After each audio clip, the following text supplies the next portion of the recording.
Happy New Year to each and every one of you. 2018 is going to be a great year, a great year. Yes, stock market went over 25,000, and that's a good start. There we go. So all of you who hold stock, we'll collect on the way out. Just leave your stock. Yeah, for those of us who are poor, okay. Wow, it's such a pleasure to have so many here today. So would you please come forward, Rex? Would you please stand for the Pledge of Allegiance to our flag? All those that you remain uncovered after the presentation for the Serviceman's Prayer by Rex Smith, a Vietnam veteran, Bronze Star holder out of Vietnam. So please join me in the Pledge of Allegiance. I pledge allegiance to the flag of the United States of America and to the republic for which it stands, one nation, under God, indivisible, with liberty and justice for all. Two. And let's just have a moment of silence to remember our POW MIA comrades.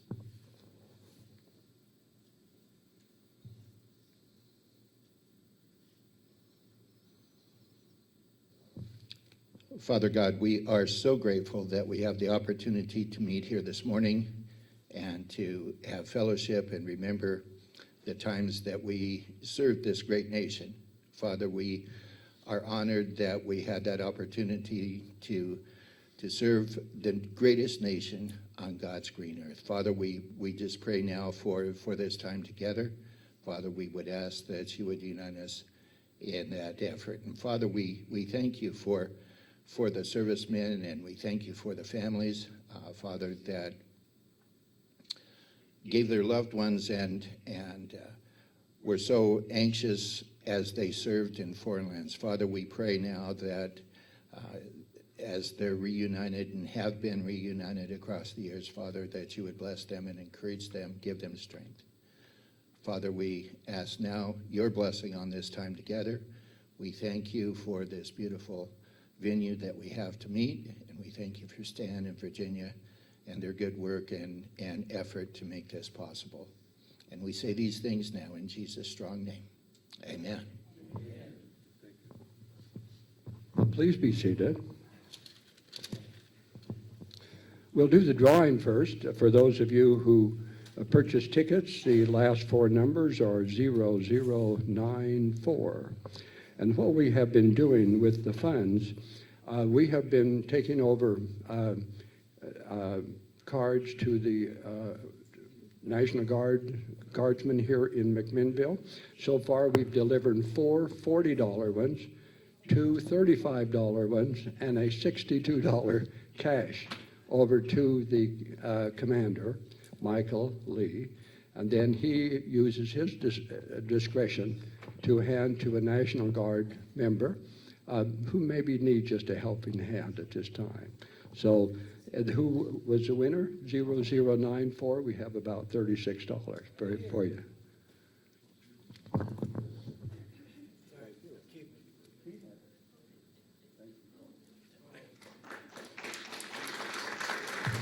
Thank you, Bill. Thanks, Bill. This is surely going to help. Last month, we honored our World War II veterans. We had 73 people in attendance. It was wonderful.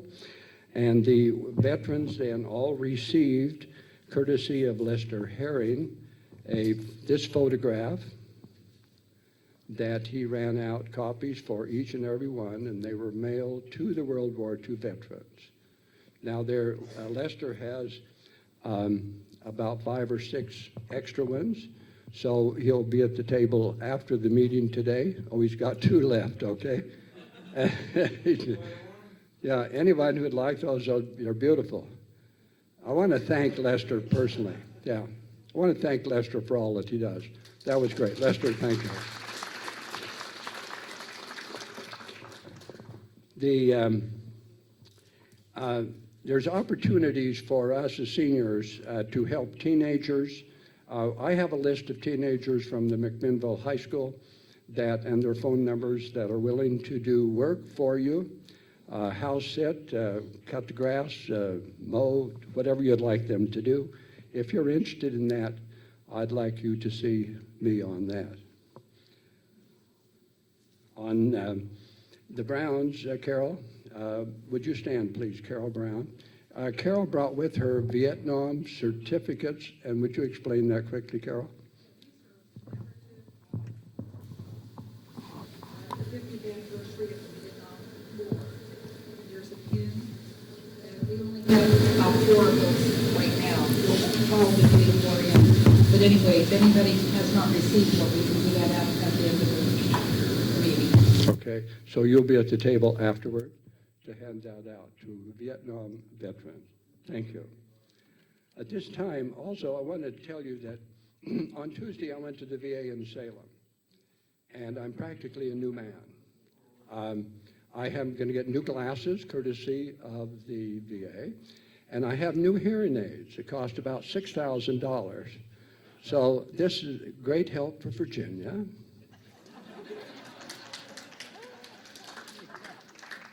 She's always going, you know, on the TV, turn it down. So anyway, with my new hearing aids, hon, we can go another 65 years.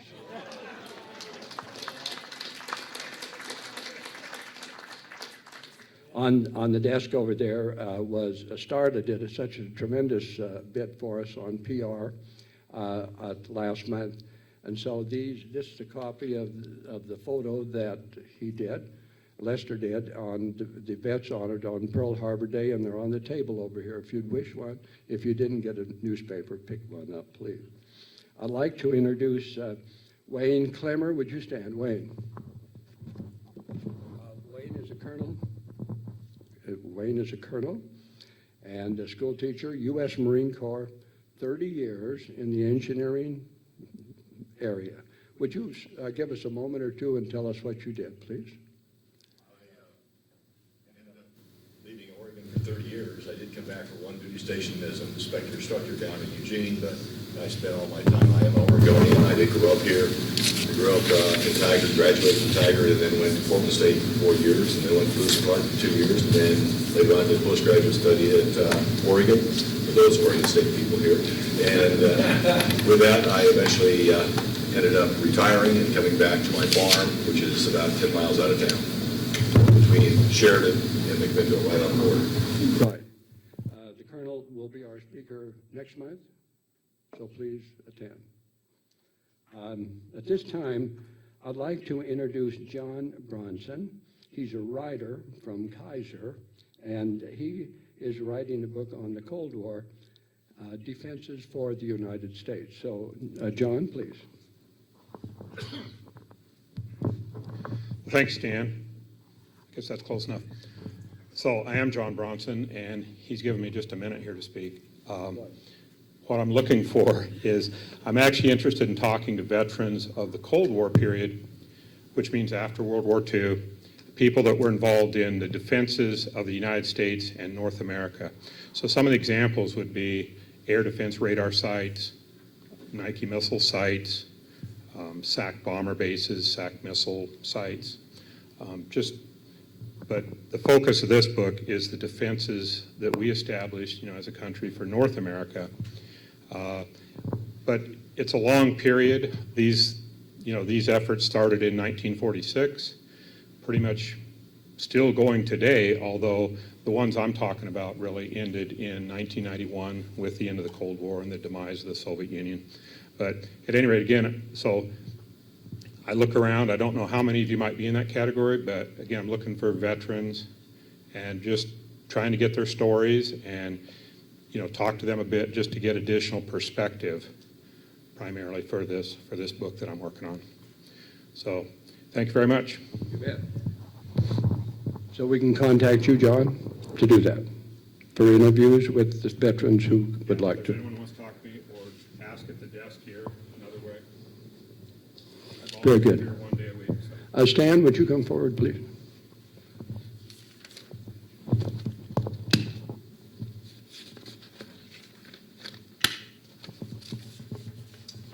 There you go. Thank you. Here you are. Very good. I asked Stan for a bio about his Vietnam experiences. We're a non-political organization. However, he is a county commissioner. But he joined the Navy in October 1963, went to boot camp at San Diego Naval Training Center, and then to Fire Control Technician School in San Diego, and then Vallejo, California.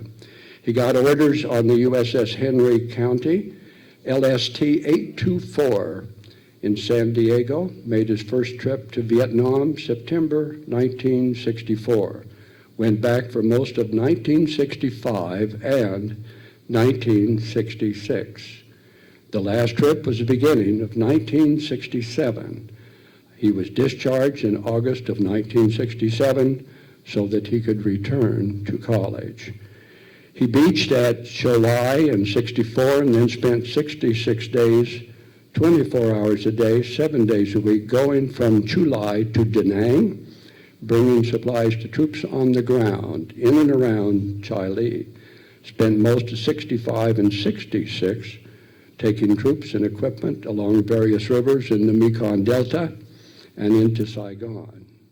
So he was either in school or in Vietnam. In 2007, which is remarkable, he took his youngest daughter with him to tour all the places that he had served in Vietnam. It was quite an experience, he said.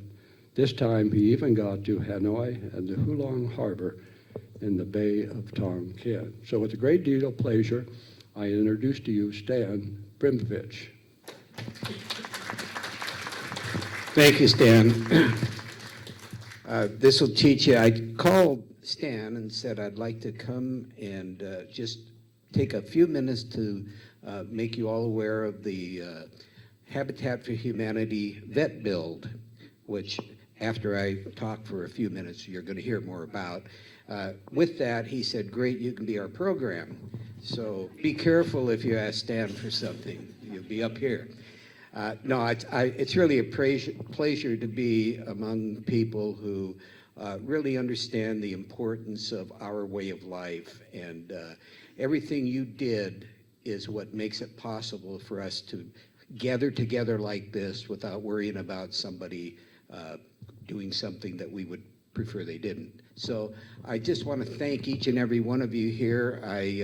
I missed the meeting last month with the World War II veterans. I just thank you so much for your service, because it's because of you that we're here. It's because of anybody who has served. As I was getting ready for this presentation, I went back. One of the things I did in high school was memorize the Gettysburg Address.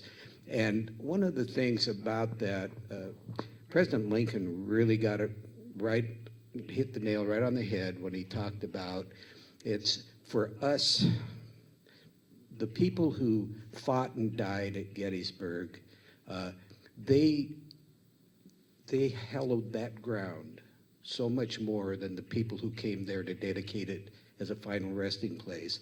But his challenge to all of us on that day that he gave that famous speech was that we should dedicate our lives to making certain that those brave men did not die in vain. And all of you represent that determination, that dedication, and I thank each and every one of you. And I'm proud to call myself a veteran. Several in this room were in Vietnam and probably had experiences that you either don't want to talk about or nobody would believe if you did talk about them. I was fortunate in as much as I was on LST. Now, the Navy calls an LST a landing ship tank. Those of us who serve aboard them call them large, slow targets. Because if those of you who are familiar with the topography of Vietnam and the landscape, you know that the rivers are somewhat curvy. But because of the draft of an LST, they could use us up those rivers because we could go up. However, some of the curves in those rivers, an LST is 325 feet long, so sometimes the bow and the stern are both right up against the shore. And so we would oftentimes get small arm fire from people in rice paddies or little jungle outlets. But I can remember we were anchored in one area there in the delta, and we were probably from here to that far wall to the shore, and you remember the carpet bombing that the planes that you couldn't see did. All of a sudden, out of the sky comes these bombs like crazy, and all along the shoreline, they were blowing it up. You couldn't see the plane because they're about 40,000 feet. And I'm sitting there thinking, boy, I hope that guy doesn't sneeze, because it wouldn't have taken much for them to be right on top of us. So I think all of us have had those kind of experiences that have served in a foreign country. Today, I'm very grateful to God that He allows me to remember the fun times, the funny times, and the good times that I had with my fellow shipmates. And those things that I would prefer to forget, He's allowed me to at least push to the far backside of my memory. I was also blessed. My brother joined shortly after I did, and since Vietnam was never declared a war, he was allowed to have brother duty. So we served aboard the Henry County together for the entire time that I was aboard, and he just died this last Veterans Day of the complications of Agent Orange. So I'm familiar with what some of you in this room might be going through, because I know what his last year was like. But it was a blessing for me to have that time and those memories with my brother aboard the Henry County, and all the times we spent in various areas of Vietnam. We landed in Cam Ranh Bay, and I was the duty driver for the ship, so the skipper had me drive him up to Nha Trang. If any of you are familiar with Nha Trang, that's where the air base was, and I got to see some things that people on LSTs don't normally get to see, because we don't get that far inland other than right on the rivers. So it was quite interesting, and that's one of the places, as Stan pointed out, I was able to take my youngest daughter and go back and visit each and every place that I was during the war, and see the difference.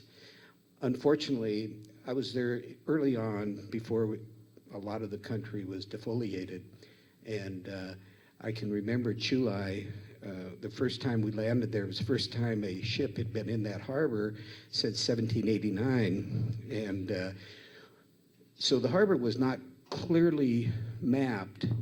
And as we started into the bay, we were sitting on top of a sandbar, high and dry, and there was a firefight going on over the top of us, and the skipper was wondering what we're going to do next. You got to remember, on an LST, your commanding officer is a lieutenant, a senior lieutenant, maybe a lieutenant commander, but you don't get high-ranking officers aboard an LST. We were junior to everybody we came in contact with, which is why we spent that 66 days, 7 days a week, 24 hours a day, because every time we'd land on the beach jumper was senior to the skipper and would send him someplace else. So it was a very interesting time. But when we were sitting there, this is the most beautiful place you've ever seen. The beach was probably from here to Dave, and then it was a solid wall of green. And I'm sure many of you can remember what Vietnam looked like. It was a gorgeous, just a very peaceful, quiet place. But anyway, we were sitting out there on this sandbar, and we moved everything aft had to move forward so we could kind of get some weight, because an LST is nothing but a series of ballast tanks. You're sitting on kind of like a causeway, if you will, but it floats. They can't ever sink those things without blowing them up from the bottom with charges. In fact, they use them for target practice for the Navy Air. They can take them out by San Clemente Island and just blow the heck out of them. They'll sit there. Then they send the underwater demolition teams out to blow them up to get the ballast tanks to sink. So that's what this thing is like. And so we moved everything forward, waited for high tide, and about 3 hours later, we slid off the front of that sandbar and went on into the beach. And we got beached, and we're sitting there, and it's just a very quiet, peaceful place, actually, other than from the two hillsides there, this firefight going on. And about, I'd say about 6 o'clock that evening, I was on the forecastle, and this whole armada of these little sampans, these little round boats that are made out of palms, comes floating in off the ocean, and these guys take their fish out, pick up their boats, and they just disappeared into that wall of green. I mean, they were gone. The next morning, about 5 o'clock in the morning, here they come. That whole wall opens up with people. They get in their little sampans and they float out to the sea to go fishing. And that was their routine, and they could care less about what was going on around them. Their life was this going out and fishing and going. Behind that wall of green, I did venture back there, and there were about 35 little communities of people, probably 50, 60 to a community, and they had a trail that connected them all, and they each had an elder of these little communities, and the elders would get together and they formed this little enclave of government, if you will. But it was very, very, I don't know, just very quaint, but it was beautiful, and it was very peaceful and quiet.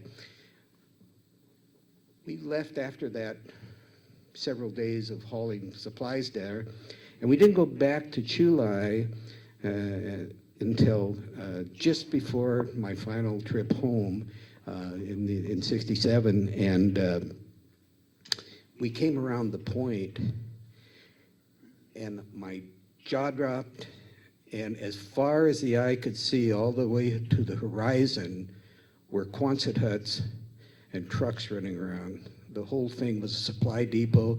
There wasn't a speck of green any place. And when I went back in 2007, even the Quonset huts were gone, and all that was there was the cement pads that the Quonset huts had been sitting on, and it was just barren. And you know, those are the things that I feel bad about Vietnam. We were in a country that was, as many of you might remember, quite beautiful, and the people there were just like we are. They were living their lives day in and day out, and all of a sudden that whole life changed for them. One of the things that you as veterans, myself included, we are making certain that that doesn't happen here. We are seeing to it that the security of this country remains.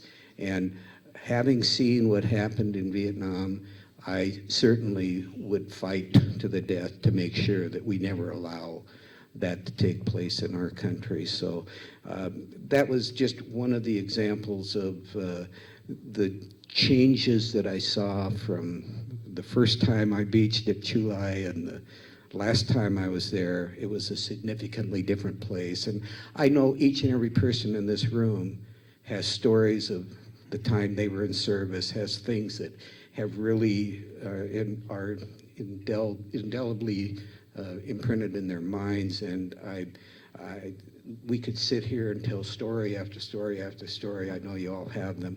I hope you are blessed the way I am, that most of my stories, I've forgotten the bad stuff and I'm remembering the good things. An LST is a very small crew, and so some of you are familiar with McHale's Navy. a lot of that is, you could relate to the Henry County. I mean, we had goofballs on there that, we had a guy who didn't want to serve duty in the mess deck. So we used to get all of our cooking oil in the green cans, the 2-gallon cans that most of you are very familiar with, Army issue, but the detergent came in the same cans. So he cooked breakfast with the detergent. There wasn't a man on that ship that wasn't running for the heads every 2 minutes. And he did get off of mess deck duty. He did get a lot of other duty, but those are. I think each of you probably has a character in your division or group that you have remember stories like that. We had them on the Henry County. I remember when I got my orders originally, and the chief who gave me my orders said, "Man, you really lucked out." He says, "You get aboard an LST, that's like shore duty. They bolt those things to the pier. They never leave." It sounded good to me. I got to San Diego, and that ship never tied up again, I don't think. And as I told you, it's nothing but a series of ballast tanks. So LSTs do this. When a rowboat goes by, you do this. And so it was the trip to Vietnam is 33 and a half days on an LST. That large slow target I talked about, 33 and a half days of bouncing, and if you hit a headwind, you're in real trouble. So it was 13 days to get to Hawaii, and you really deserve to be in Hawaii after 13 days on an LST, because we ran out of fresh stores about 5 days out, and then you got all the dry stores, which by that time were full of all the bugs. So they would throw all of your rice, they'd throw raisins into it, and they'd call it raisin bread, so that they'd hide the bugs, Anyway, it was, again, I go on forever talking about the story, but the one thing that I'm most proud of is having served this wonderful country we live in, and I thank each and every one of you for your service, and I'm humbled and honored to be here. I do serve as your Yamhill County Commissioner, and I thank you for the gift of that, because it's been, again, serving was an experience and an honor, and serving as a commissioner is exactly the same thing. So, but I'm now going to kind of transition into the reason I asked Stan if I could come here in the first place, and that's to talk about our Veterans Build with Habitat for Humanity. It's the first one we've done in McMinnville, and I'm going to introduce Mary Stern, who she preceded me, if you will, on the Yamhill County Board of Commissioners. Mary served for 11 and a half years as a commissioner, and did a great job. And now she serves as the director for Habitat for Humanity here in McMinnville. And I'm going to let her tell you about the McMinnville Veterans Build across the street from the American Legion Hall. So, Barry. Thank you, Stan. Great job. That was wonderful stories to hear. Thanks for sharing those. And I would be remiss, and my father would never forgive me, God rest his soul, if I did not say thank you to all of our veterans here. My dad was a veteran of the Second World War, and he served in the Pacific. So thank you on behalf of him and myself. And as Stan mentioned, I am now the director of McMinnville Area Habitat for Humanity. Other Stan, how long do we have? I want to make sure I don't spend too much time on things. Okay, all right. I'll give you a little background about McMinnville Area Habitat for Humanity and what we've been doing in this area, and then tell you about our Veterans Build and our plan for our development that's just down the street. So for 27 years, McMinnville Habitat for Humanity has been bringing people together to build homes, community, and hope. And we started in 1991. We serve Amity, Lafayette, Sheridan, Willamina, Carlton, Grand Ronde, and Yamhill, in addition to McMinnville. Folks who apply for our homes must either live or work in those communities. And it was started by Bernie Turner. Not sure if any of you know Bernie. Bernie was the pastor at First Baptist Church, and when he, even before he retired, I think he decided that this was a calling for him as well, and he continued in that role even after he retired. So 57 homes in those 27 years have been built by families and volunteers in the McMinnville area and the surrounding areas. I think McMinnville has most of the homes, Lafayette has a few, Sheridan, Willamina, and Amity. So this is a little drawing of our subdivision over across from the Legion Hall. So it's called the Aspire Community Development, and because it's a big aspiration for all of us to get that done. And when it's all said and done, there'll be 34 homes for our Habitat families. And we started out building around the periphery on Atlantic and Tilbury Streets, so there were 8 lots that we were able to build on. So that started, and then Turner Way was the road. Here, I'll go back here and show you here. So the road in the center, named after Bernie Turner, and that road was dedicated a little prematurely on October 23rd of 2016. We were supposed to pave the beginning of October, and if you remember that October, it started raining, I think, on the 1st and didn't stop until May, June. I'm not sure when it stopped, but it just kept pouring, so we weren't able to pave and at the time of dedication, but that did not stop us from having a party and for honoring Bernie for all he did. I want to tell you a little bit about the selection criteria and how we pick our families. Our families have to demonstrate need. That means either they're living in horrible housing situations or very expensive housing situations where more than 30% of their income is spent on housing. They have to have an ability to pay a mortgage with us, but it's a zero-interest mortgage. I'll tell you a little bit about that in a sec. But they have to be able to pay a mortgage, their insurance payments, and their property tax payments. And they also have to be willing to partner with us. And that means that for each adult in the home, they will give 250 hours of sweat equity, and they'll help build their own home. If people can't work out at the construction site, they can work in our restore or work at events or volunteer and provide those hours in other ways. We also require our families to go through training to prepare them for being successful homeowners. So that's part of their sweat equity as well. So how does it work? So this is a hand up and not a handout. And you'll see there one of our homeowners, Jennifer Crane, that was at the signing of her mortgage papers, the closing for her house last September.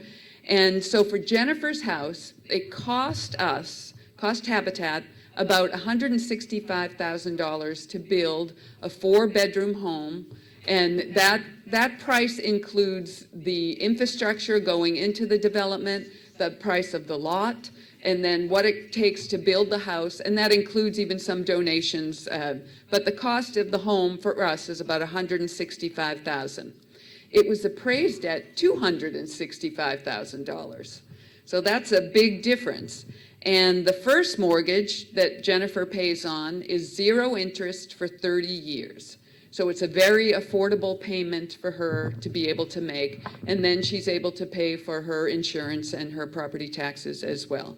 Jennifer is a single mother of 3 children. She's a certified nursing assistant. And now that she's done building her home, she wants to go to nursing school. Those are her plans.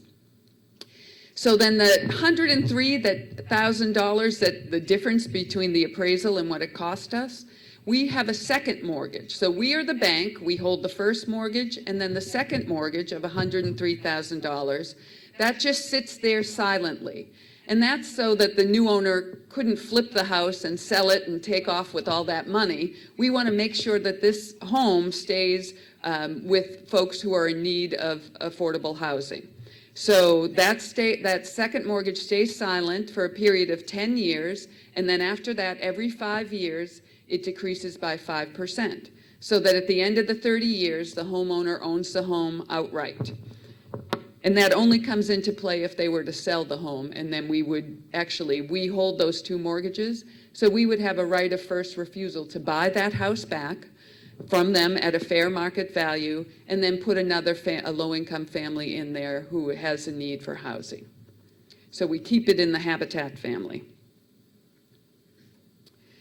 So I'm sure you've all heard there's a critical housing shortage, not only in McMinnville, but Portland and the surrounding areas here as well. And there are shortages at every point of the housing spectrum: homeless shelters, transitional housing, affordable rentals, and then affordable housing. And why is home ownership important? And I'm remiss, I should tell you that all the pictures you see up here are of our families and our volunteers. They're real people. These aren't stock photos. Affordable housing programs that support home ownership. Some people think, well, you're only helping one family. What's the big deal? Why is that so important when you could build a whole apartment complex and put more people in? It's really important, mostly important, because it takes this family out of the cycle of poverty forever. They have a forever home. It affects this immediate family and then the family for generations. So it really gets to the root of poverty and really helps address that problem well into the future. And yes, it's only one house at a time, but for the family that goes into that home, it's incredibly important. So you see a picture of Pablo here. I have to tell you a little story about him. He's sitting on his new bed that came with the house. We provide those. And then a quilt that was made by the First Presbyterian Church. They make a quilt for every single child, a comfort blanket for every single one of our new families. So there's Pablo with his quilt. And before the closing, he was at the office. And I I was talking with his parents, so I said, will you draw me some pictures? Draw me a picture of your house with your sisters in front of it and your family in front of it so that I can, I'll put them up on the wall here and show other kids when they come in. And after I was with his parents about a half hour, and after that I said, all right, do you have pictures for me? He gave me 7 pictures of soccer players. Well, and that was it. I thought, Pablo, where's your family? But that was the most important thing to him. But you can see he has his soccer sweatshirt on there. But home ownership, it's really amazing the difference that it makes in families. Studies have shown that there are incredible positive social benefits. It reduces the instances of domestic violence and crime and promotes civic engagement. Children of homeowners are 25% more likely to graduate from high school and 116 times more likely to graduate from college. That's an incredible statistic when you think about that. And also it decreases health and behavioral problems and reliance on government assistance. So it helps the community, it helps the family, it just works well all around. Our latest home, the last home with Jennifer, who I mentioned earlier, was a women-build house, and that was really housing shortage really impacts women mostly. So Habitat for Humanity International really focused on women build many years ago, and to get women engaged in helping to build a home for another woman. And there's Jennifer with her 3 beautiful children, all redheads. They're just very near and dear to my heart. This is just a few pictures from the kickoff in March 18th. And then this is a poem written by her son Mason, who is 11. Lovely house. When the house is ready, it will be good and steady. But when it's done, we will all have fun. The volunteers helped so much to build our house, our lovely house, so nice and steady. I also love the ones that helped because they made our lovely house. This little boy is so sweet, and he just has such a sensitive soul, but is so appreciative to all who helped build his house. And you see, there's Jennifer standing next to a sign. I'm not sure if you can see it, but it says Monsters with a red circle and a line through it.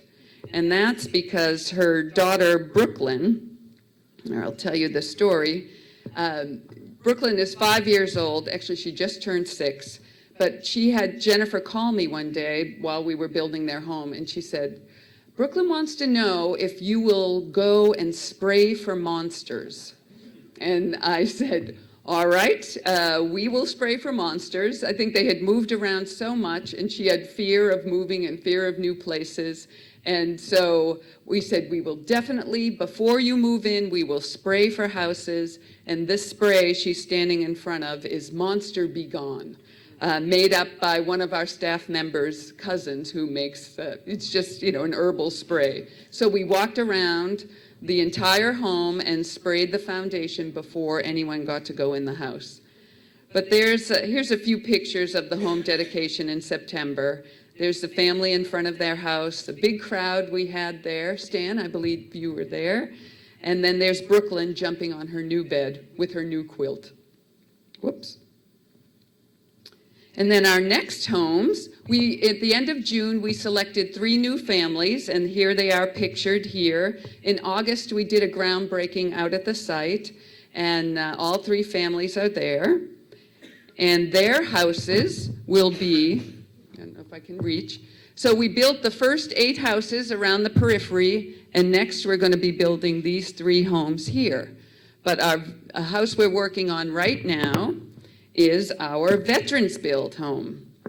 And this is the first Veterans Build that we have done. Habitat International started a few years, and I'll tell you a little bit about that, to really focus on veterans and building homes with and for veterans. And so for a few years, I think McMinnville Habitat was trying to do this, and Stan had stepped up, as I understand it. It was before I arrived, and wanted to get a Veterans Build going, and it just never took off. So when I took over in June of 2016, one of the first calls I made was to Stan to say, all right, are you ready? We're going to do this Veterans Build. And he was already on his way to see me to see when are we going to do this Veterans Build. So as soon as we had our first round of selection, we really focused on finding a veteran who would qualify for our program and being able to build a home for a veteran and his family. And so our committee, you can see a picture here, not very well, but there are folks, this was our first meeting, and there are several folks up there. The Browns are there, Carol and Larry, Stan in the front. Angel, I think you're in there somewhere. Dean Claus, you're even in this picture. So we have a great group of folks, many others who are helping help us raise money and awareness so that we're able to build this home. And the committee is tasked with raising $45,000, which is about half the out-of-pocket costs for the home. So to date, they've raised just over $28,000 with plans for a lot more to come. So we're very excited about that. But why Veterans Build? Well, these Habitat International started this initiative after realizing that nearly 4 million veterans households pay more than 30% of their income on housing. Remember, that was the rate where we said that there was a need for better housing if that's the rate you're paying. But 1.5 million pay more than 50%. More than 50% of their income on housing. Anything over 30 means that other things that you need, like medication or food or clothes, those things are put to the side when you have to spend all that money on housing. The unemployment rate for post 9/11 veterans aged 18 to 24 is 30.2%. 92% of veterans strongly indicated that serving their communities is important. That's no surprise. But 69% have not volunteered because they'd never been asked. So with our Veterans Build Committee, we said, well, we're going to ask, and we're going to get people involved and out to our construction site or out helping raise money and awareness of our Veterans Build. And a connection to communities through service is key to the successful transition of veterans, and I think you probably all are very aware of that. But it's more than just about building houses. It's about enabling successful transitions. It's about long-term success. It's about what veterans bring to the table. It's about Habitat becoming part of the veterans support community. And it's not about them needing us as much as we need them. And it's about the whole veteran. So we're really excited about our Veterans Build program. And this is our veteran family. This is the Floyd family. Ed Floyd and his beautiful wife, Elizabeth, and their 3 children who are just adorable. Bruce is 11, and he's terribly shy. And then he has 2 sisters, Juliet and Isabella, who are 3, and they're not so shy. And they're little imps. They're very cute. But I want to read to you a letter that Ed wrote. This was for a fundraiser that we did at Nick's Italian Cafe. Ed could not be there because he works nights at Spirit Mountain at the casino. He's a floor manager. But this is his story. First of all, I'd like to apologize for my absence and express my family's gratitude for everyone's assistance and support. Elizabeth and I were married in McMinnville in 2004. We immediately wanted a place of our own, but it was a struggle. When Bruce was born 2 years later, the struggle, along with the need for a larger living space, increased. I joined the U.S. Army shortly thereafter in June 2006 to try to better provide for my family. I became part of the Air Defense Artillery Program as a Patriot Operator Maintainer with the 1st through 7th Airborne of the 108th Brigade. While with the 1st through 7th, I was stationed overseas multiple times. Roughly 4 years of my military career was spent in different countries, from South Korea to the UAE. My battle buddies helped me get through my time away from my family and vice versa. I spent time in Bahrain training and standing up our forward observation base to continue the defense mission in that area. Upon finishing my tour with the 1st through 7th, I received orders to Korea under the 6th through 52nd Air Defense, where I assisted in training and standing up the soldiers in that unit. As my commitment to the military came to an end, I decided not to re-up. Although I do not regret my service for 1 second, I missed many important family events, including the birth of my daughter, Juliet. I was honorably discharged in December 2012. Unfortunately, I had a tough time finding work. This resulted in difficult decisions that hurt our credit. It took more than a year for me to find work at Spirit Mountain Casino in security working nights. 2 years later, I was promoted to floor manager. All this time, Elizabeth and I continued chasing our dream to own a home of our own. We attempted to get a house for our growing family, but due to the market and some credit issues, I fell short. Now with the assistance of MAC Habitat, veterans from around the county, the volunteers, our dream is ever so close to becoming a reality. I failed at reaching this goal on my own, and it takes a lot for me to ask for assistance. There really are no words I can think of to show my true appreciation. Right now, our 3 children, Bruce, Juliet, and Isabella, are stuck with us in a tiny 2-bedroom apartment with no yard, privacy, and no kid life. The kids are now anxiously anticipating space that will allow them to play and move around.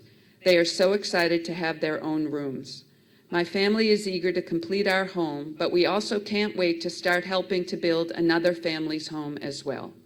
I know I will have my chance to pay my debt to this community by helping those who are in situations similar to ours.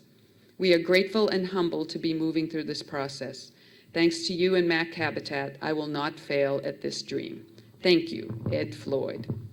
So Ed is he is such a dear, and so he works nights. Our construction crew is out at the site every Tuesday, Thursday, and Saturday from 8 in the morning till about 3 in the afternoon. When Ed gets off work, he goes and picks up Elizabeth if the kids are at school, and the 2 of them come to the site to volunteer every Tuesday, Thursday, and Saturday until it's time for him to go to sleep and when he has to go back to work that night. But he is just religious about getting out there and does not want to miss a minute about being out on the site. Here's a few pictures of the Veterans Build kickoff. There's Stan, our commissioner and our co-chair, with a hammer. He hurt himself at the very end of the day, I think, with the last nail, of course. But he's working with Ed. They're putting up the framing for the house that day. And there are the two girls, Juliet and Isabella, with their hard hats on at the construction site. Here's a picture of our regular work crew, the ones who are out there every Tuesday, Thursday, and Saturday, with Ed and Elizabeth. You can see them right over there. They really have bonded with the group, and it's a wonderful thing to see. We do have our two other families, the Sherwood and Martinez Vargas families. Ember Sherwood will be our Women's Build house for 2018. And with the Martinez Vargas family, that's going to be our first platypus build.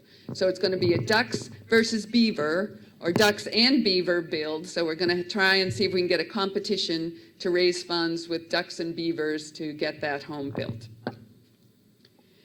And then we also, you see this vacant lot here, parcel. So this is going to be the Floyd home, the veteran-built home. This is going to be our community park. And we are required by the city to put in a play area and then a gathering space for the families. We figured there'll be about 100 children in that development when all is said and done, and there's not really another playground close by, so this will be a great thing. So that's another project we're working on. We're not really sure what we'll put in there. Immediately, we'll just put some grass in, but then eventually probably some play equipment or maybe a little multi-purpose court, but that's down the road. And I have to tell you about our volunteers who are just amazing. We have our regular group of volunteers at the construction site, in our restore, in our office, at events. Then we have groups every now and then who come out. Like last year we had the wrestling team from the high school come out and volunteer for a couple days, and Dean fed them lunch graciously. And we've had Linfield, I think the picture on the end there is a group of Linfield College kids. We've had kids from Dutch Brothers who work at Dutch Brothers. We've had the high school Mac Habitat Club. First Federal sends a group out. Payne West, different businesses will send groups out to volunteer, either at the site or in the restore, and it's always a wonderful event. And they make a difference. In the year from April 2016 through April 2017, we utilized over 30,000 hours of volunteer time. And the federal government assigns a number of $23.56 for every hour of volunteer time. Not all volunteers are that productive, I'll tell you, but most are more productive. But that would equate to over $706,000 of the value of that volunteer time. So that's pretty amazing that this community comes together to help us build these homes. And let's see, and come on now. I don't know why it's stuck here. Oh, there we go. Whoop. I don't want to miss these ones. So we have some major business partners that I would be remiss if I didn't point out to you. Washington Roofing has put every single house, every single roof on every single Habitat house for free. So since 1991. Bernie Turner went to Harold Washington when Harold still owned it and said, "Harold, I need a roof on our first Habitat house." And Harold said, "Okay, I'll get you a bid." And Bernie said, No, you don't understand. I need a roof and I need it for free. So ever since then, and even after Harold sold it to Eric and June, his brother and sister-in-law, they continue in that tradition, and it's pretty amazing. Gormley Plumbing for years have provided plumbing services to us. First Federal grants over and over again to us. Grocery Outlet stocks every cupboard and pantry, the refrigerator and the freezer for every new house. It's just, and they give a gift card. And it's amazing how this community comes together. Jackson Family Wines, when they moved into the community, they're right here in this development here. They last year told us they wanted to give us $45,000 over 3 years, $15,000 a year for 3 years they committed to providing to us. So from, large grants like that, many others, Morris Carpet Cleaning, they come and clean the windows of every new house. Dave's Garage Door puts new garage doors and openers in every house. JB Sod, Pride Nursery, Roby's Furniture. Dean gave us free storage units to help us clean out the restore that we kept probably longer than he originally thought we were going to, but we did finally empty them out. The generosity of this community is just really overwhelming and so amazing. We have a special Veterans Build sponsorship that we're working on, and many others have stepped up for that. You see Yamhill County right there gave us $10,000 for our Veterans Build right off the bat, and it's good to have connections with the county. Bella Casa, real estate, Dobbs, Family Estate Wine. They had a one wine that they sold for 4 months and gave us 10% of the proceeds for that, gave us $1,500 the other day. The city of McMinnville gives us incredible discounts on our system development charges and permit fees.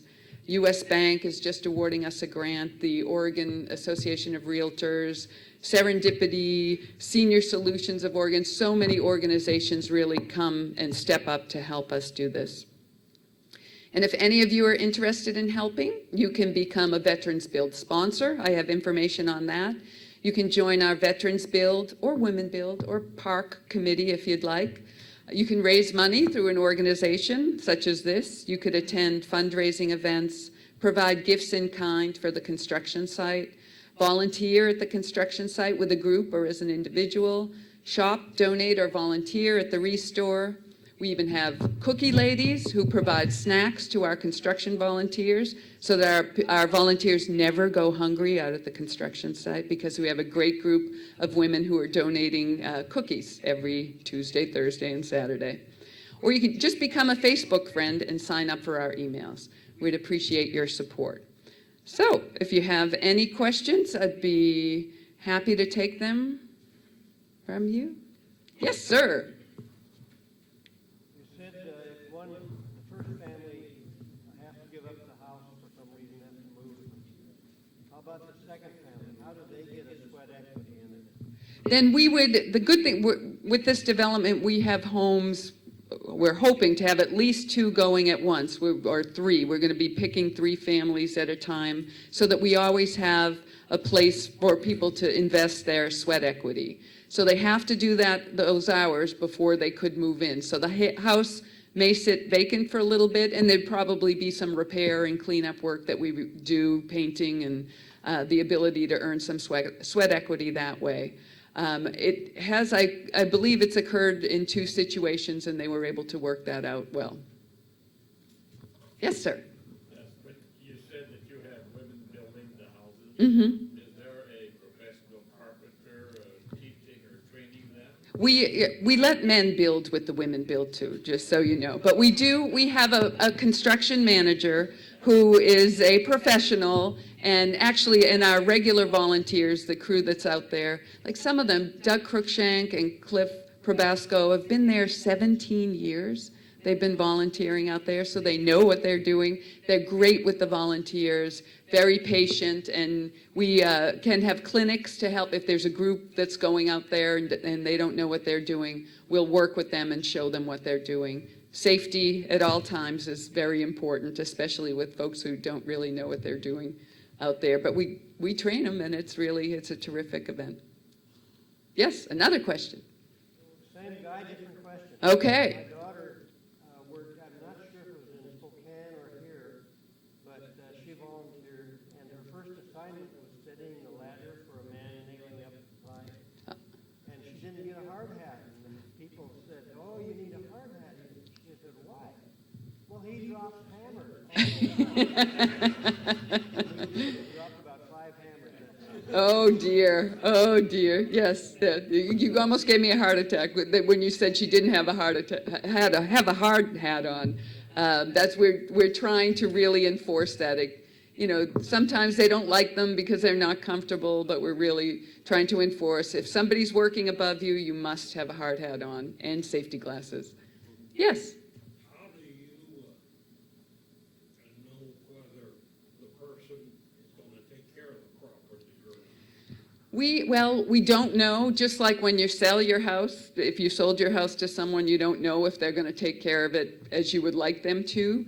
With this development, we have a homeowners association, so there are requirements for them maintaining the yard and the exterior of the house. But as part of the classes that they take, they have to take courses on home ownership, home repair, to really help them be successful when they do become homeowners. And, you know, I think there are 2 houses that have been foreclosed upon because of issues that had just gone so far past us being able to fix them up that we actually ended up selling them, or sold it. One was foreclosed upon, the other one we bought and before foreclosure, and then we were able to sell that. But, you know, it does happen. 2 out of 57, that's not so bad, I mean, when you think about it. And so, yeah, again, there's no guarantee, but particularly in the Aspire development, most of these neighbors have worked on each other's houses, at least the ones who are there already, so they know each other. They're really building their community together, and they want it to look nice, and they want to take care of it. Part of it is the sweat equity piece. They're helping to build that house, so that sweat equity gives them a sense of belonging, and so you don't have that problem as much. And it's neighbors building neighborhoods is what it is, and it's really a great way to form relationships with the people around you. And so that, so far as to the ones I'm aware of, has not been a serious issue. But I really appreciated Mary coming to do this. I've been co-chairing the vet build. It's been something that's been very important to me. As a veteran, I serve as the co-chair of the veterans for the Association of Oregon Counties, and also the vice chair of the National Association of Counties Vet Committee. And veterans issues are very, very important. And we are starting to really get a lot of attention, and monies are being directed to help take care of our veterans and repay them or attempt to repay them for the service rendered. So I really appreciate you hearing us. I would appreciate more seeing some of you out there get a little... Yeah, it was the last one. We were out there all morning. I had probably 200 nails, and then they said it's lunchtime. And that last one, and right there, in fact, the black hasn't gone away yet. But so I'd like to see all of you out there with a nail head on you. But thank you all for being here. This has been great. Stan, what you and Virginia do for this community by bringing this group together is amazing, and I really, truly appreciate it. So thank you very much.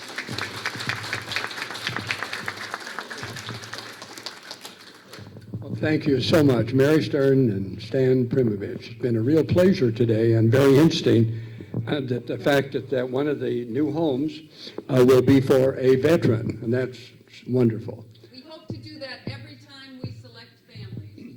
We are really going to make a concerted effort to make sure at least one of the 3 families we select will be a veteran. Very good. Thank you so much. Thank you. Just a couple items. One of our members through Starla put out this wonderful headline in the local newspaper of Bonnie and Bill Lawrence. My, look at this. Isn't this amazing? Starla, thank you so much. I think Starla said that all of you veterans have a story to tell. And so be sure and read about Bill, okay? Yeah. He said he spent more time driving a truck than learning how to fly. Is that correct, what you said? I want to thank Dave Adams from 1260 AM to be here today to record this. I want to thank Fred Haiju. Fred, will you stand up, please? Fred? No, that's your dad. I want you to stand. Yes, please. He brought his dad here today, and thank you, Fred, for doing that. Okay. I'd like all of the Vietnam veterans to stand, please. If you can stand, please. Oh, this is great. This is great. Congratulations to you guys. Yeah. Thank you so much. Stan, I believe your wife is here today. Would you introduce her, please? Jana? Thank you for coming today. And the young lady alongside of you was also helping at Habitat.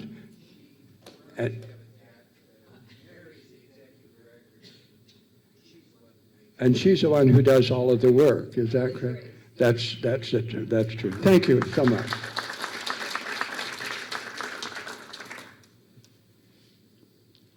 We passed out early this morning little notes that says, "Thank you, veterans," and that came from the Pattons Middle School.